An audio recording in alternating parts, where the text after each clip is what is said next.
ब्रह्ममुरारिसुरार्चितलिङ्गं निर्मलभासितशोभितलिङ्गं जन्मजदुःखविनाशकलिङ्गं तत्प्रणमामि सदा शिवलिङ्गम्।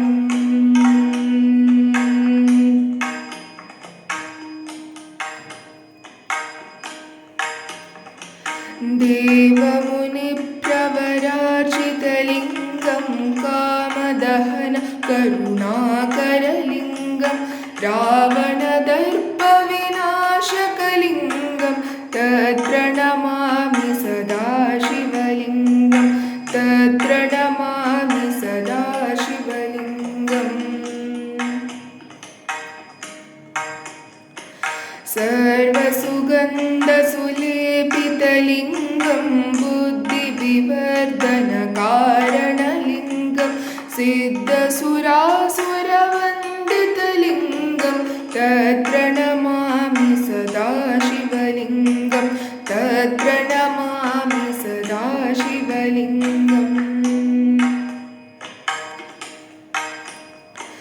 कनकमहामणिभूषितलिङ्गं फणिपतिवेष्टितशोभितलिङ्गं दक्षसुयज्ञविनाशकलिङ्गं तत्प्रणमामि सदा शिवलिङ्गं तत्प्रणमामि सदा शिवलिङ्गम्।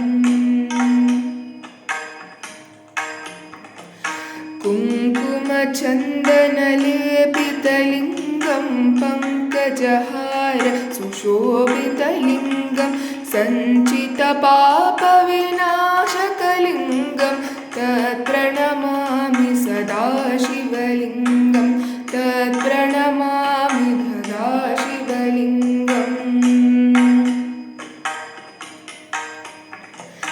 अष्टदलोपरिवेष्टितलिङ्गं सर्वसमुद्भवकारणलिङ्गं अष्टदरिद्रविनाशनलिङ्गं तत्प्रणमामि सदा शिवलिङ्गं तत्प्रणमामि सदा शिवलिङ्गम्।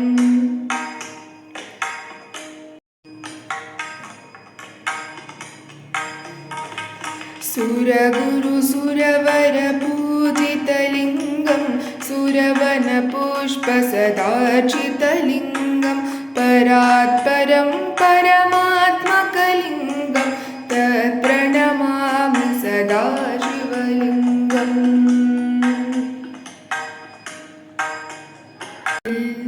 लिङ्गाष्टकमिदं पुण्यं यः पठेच्छिवसन्निधौ शिवलोकमहाप्नोति शिवेन सह मोदते।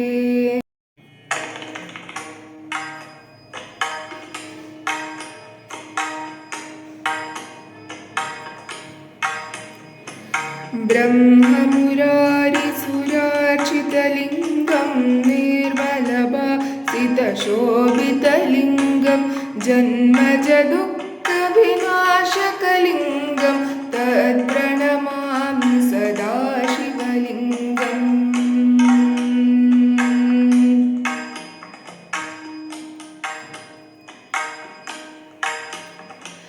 देवमुनिप्रवरार्चितलिङ्गं कामदहन करुणाकरलिङ्गं रावणदर्पविनाशकलिङ्गं तत्प्रणमामि सदा शिवलिङ्गं तत्प्रणमामि सदा शिवलिङ्गम्।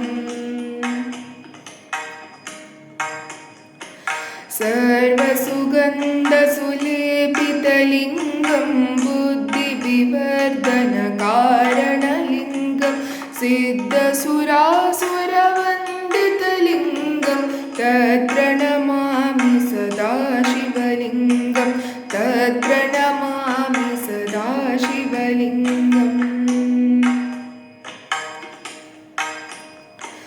कनकमहामणिभूषितलिङ्गं फणिपतिवेष्टितशोभितलिङ्गं दक्षसुयज्ञविनाशकलिङ्गं तत्प्रणमामि सदा शिवलिङ्गं तत्प्रणमामि सदा शिवलिङ्गम्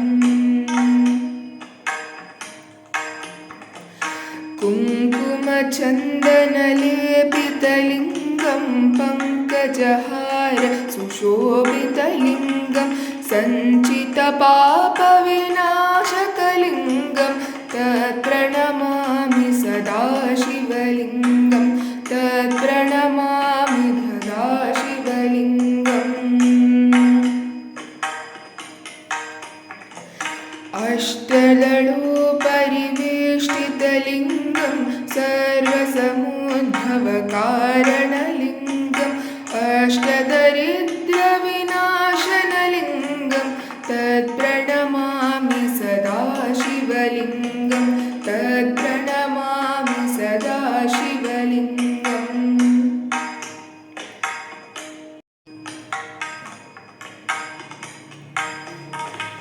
सुरगुरुसुरवरपूजितलिङ्गं सुरवनपुष्पसदार्चितलिङ्गं परात्परं परमात्मकलिङ्गं तत्प्रणमामि सदा शिवलिङ्गम् शिवलोकमहाप्नोति शिवेन सह मोदते।